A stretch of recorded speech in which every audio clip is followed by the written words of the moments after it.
they run from them come. When them it comes to my sound, it is the champion sound. The bugle that blows the many times and it's still.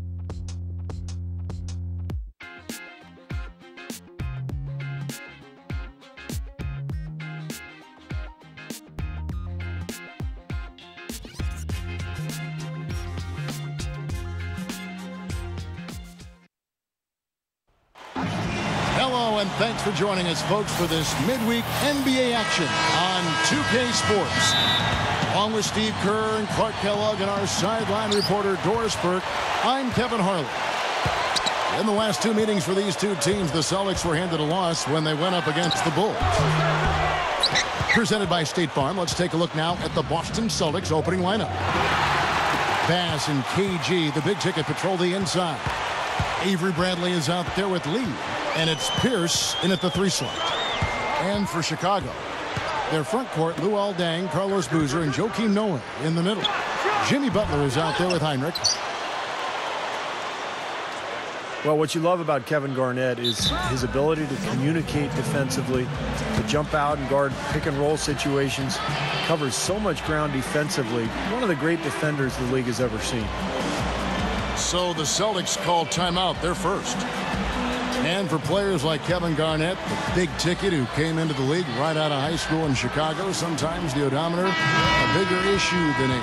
Yeah, I agree with you wholeheartedly there. What kind of miles do you have on those wheels? And KG in his mid-30s, well over 1,000 games played. That adds up over time. Bradley kicks to Garnett, over Butler, and Garnett misses. Well, it was the Boston Celtics, their last game, a loss to the Knicks in New York. And you chalk that loss up to poor shooting, guys. There was very little flow to their offense, and they really didn't find quality shots. Yeah, I'd go along with that. It's a combination of poor execution and then no quality shots. They seem far too focused on doing it themselves, going solo, playing hero ball, we like to call it, versus cohesive team play. You know, the Bulls have been a regular fixture in the playoffs since joining the league, literally. I mean, with the help of Michael Jordan, they have become, along with the Celtics and Knicks, one of the most storied franchises in the Eastern Conference. And with 6 banners hanging up in Chicago, the city has really cultivated a lot of pride and winning tradition here with the Bulls. And, you know, Steve, that goes a long way. You were a Bull player at one time. You know all about that pride. Yeah, no better place to play in the NBA than Chicago. When you're winning, the whole city loves it. Obviously, Michael Jordan was the main reason for that era. But so much history now for the Bulls, and they sell out game after game. Unbelievable fan support. Some rugged defense there against one of the stronger finishers in the game. Bradley against Heinrich. Here's Deng. And Lee pulls it down. Now here's Bradley, the fast break out. Oh, man, what a play. Went for the two-hand throw down there, needed safety and power. That's how you do it. Yep. No, nothing fancy, but he finished with force. And Kirk Heinrich picks up the foul. That'll be his second foul of the game. Well, I love it. He gets there first, absorbs the contact. Nice play defensively. No flop there. He took that one right in the chest. The Bulls making a switch here. Robinson's checked in. Jason Terry is checked in for the Celtics. The defense caught dozing off that time. Those open dunks, pretty high percentage. Yeah, you're not going to miss many of those. I mean, this is really a poor defensive effort. The shot by Heinrich, no good. Had a pretty good look at the basket, but defensively they did a nice job rotating, forcing the miss.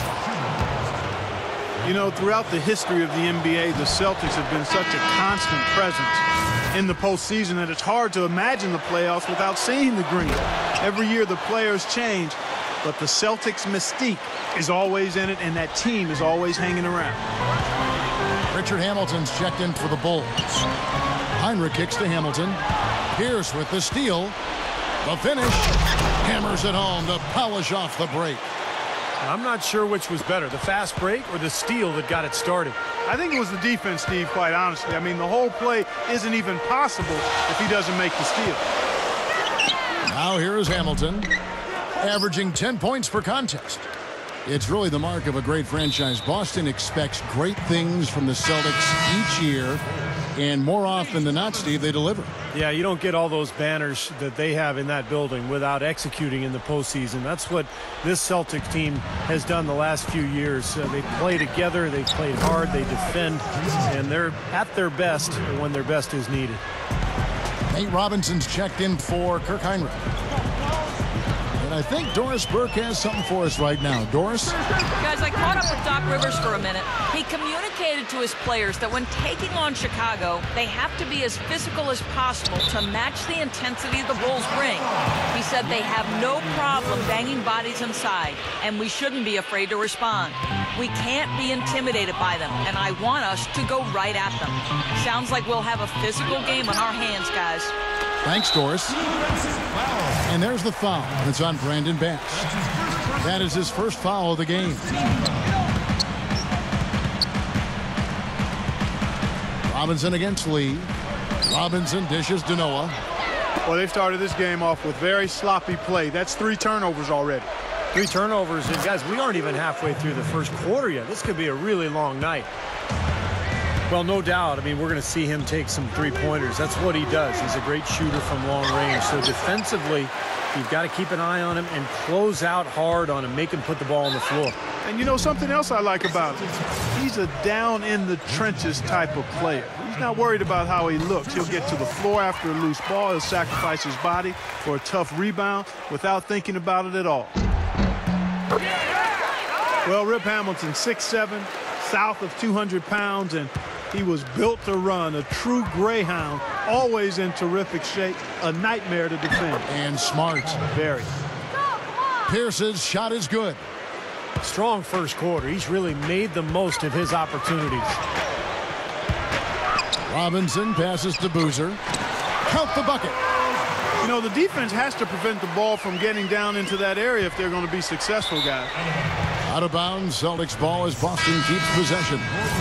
And Steve, going back to Hamilton just a second, a pretty unique game as Clark was outlining. He loves to run, go around screens, always in perpetual motion, hits that mid-range jump shot, very tough to defend.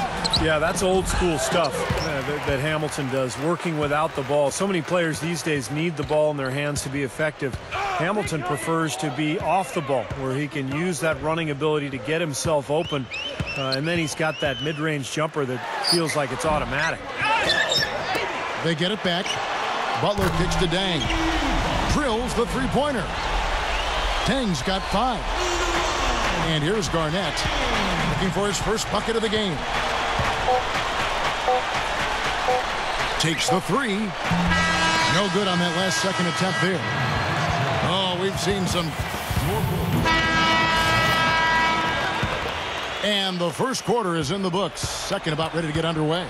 When you consider how the Celtics are doing, Steve and Clark, your thoughts?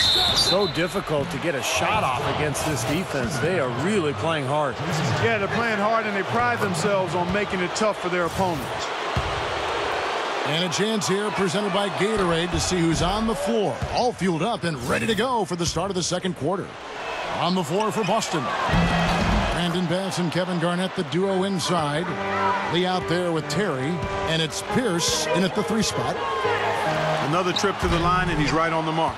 He's not a guy you want to get in the habit of putting on the strike. And it's out of bounds. The Celtics will take it the other way. Celtics making a switch here. Crawford's checked in. You look at Doc Rivers, head coach of the Celtics, 6'4", strong point guard in his playing days, drafted out of Marquette as the first pick in the second round by the Atlanta Hawks, and still holds the franchise record for assists. Well, he did a nice job of getting himself into just enough of an open area to find that spot for his shot. Crawford missing again. Bulls trail by 5. Dang goes in. That's good. Dang's got 7 points in the game. And, you know, getting back to the playing career of Doc Rivers, guys, 13 seasons, an all-star in 1988. Never won a title, but, of course, he remedied that coaching the Celtics to the championship back in 2008. And here are the Bulls now after the basket by Boston. Bellinelli for 3, and it's out of bounds. The Celtics will take it the other way. As we close in on the start of the playoffs, let's see how the East is stacking up. A look at Chicago. And, of course, there's the Celtics. They're tied right now. Avery Bradley, he's checked in for Jordan Crawford. Last outing for Chicago, they won that game against the Nets in Brooklyn. And they played outstanding team defense in that win, Clark. Nobody got stuck on an island. Everybody was helping. Great rotations. It really looked like they were together in that game. Yeah, and even when they were rotating different players in and out, Steve, I thought their communication was 5-star and the teamwork was very strong. Here's Bellinelli following the score by Kevin Garnett. Gets it to go. Well, it was a dismal start from the field for them in the first quarter, but they're finally starting to turn it around. Well, I don't think it could have gotten any worse, partner. I mean, you figure they had all their bad misses out of the way and should be good to go now. Avery Bradley, coming out of high school, was considered an elite prospect, an All-American. He didn't really dominate in his only year at Texas and hurt his ankle prior to the 2011 draft workouts. That caused him to fall to the Celtics late in the first round. Butler dishes to Dang. The second chance effort. And the shot is good. Dang's got 4 points in the quarter. That jump shot's like a layup for him when the defense backs off like that. Outside Pierce. From downtown. And that one's good. And the Celtics lead by 5. And the Celtics really like the athleticism and great perimeter defense they saw, Steve, and Bradley. People went on to say he's one of the best on-ball defenders in the NBA. No question, but what I like about him, Kevin, is that he improved his offensive game dramatically last season as well. He's a great weak side cutter. He really finds his way to the basket for easy layups, and his jump shot has improved as well. Dang is a versatile small forward, Kevin, able to do so many things that help you win games. He can score in transition. He can knock down that jump shot off of 1 or 2 dribbles. And then a very engaged defender who's got length and really good fundamental technique at that end of the floor. I agree wholeheartedly there. And he's also a nice complementary scorer. I mean, able to knock down the spot-up jumper, a steady 15 to 18 points per game score, pretty much his whole career. Rock solid and steady. And the foul on Avery Bradley. That's his 3rd foul of the game. Already he's looking at his 3rd foul. I think the coach will probably look to sit him down until the 3rd quarter. Bulls making a switch here. Hamilton's checked in. Now here's Butler. Still looking to get on the scoreboard. Nice shot by Hamilton. Here in the second quarter, just under 3.5 minutes played. Bradley kicks to Pierce. Back to Bradley. Over Hamilton. Again, the Celtics good for 2. Well, you look at Tom Thibodeau, and remember, he was Doc Rivers' lead assistant the year they won the championship back in 2008. Really the defensive coordinator. Thibodeau was in charge of coordinating that vicious Celtics defense. Rebound by Butler. When you do moves like that and you miss, you know you're going to hear it from your coaches and your teammates. Shoots off the screen. Richard Hamilton again. Hamilton's got 6. Great screen there. It sprung him open, and he took advantage. Well, you look at the Celtics and their defensive improvement with Tom Thibodeau's schemes and, of course, the acquisition of Defensive Player of the Year Kevin Garnett. The defensive culture of that organization, top to bottom, just changed. It was tremendous. Well, in Thibodeau's first year there, the Celtics went from the 7th worst team in the entire league in terms of defensive field goal percentage to number 1. So obviously personnel was key, you know, bringing Kevin Garnett in and players they had that season. But without the structure that Thibodeau gave them, no way they make that improvement. Heinrich kicks to Hamilton. 3-pointer. And out of bounds as the Celtics gain possession.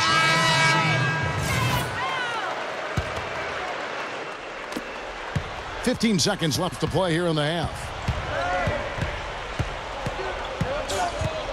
Robinson against Terry. And there's the pass to Pierce. Just 3 on the clock. Can't get it to go. Nice rebound in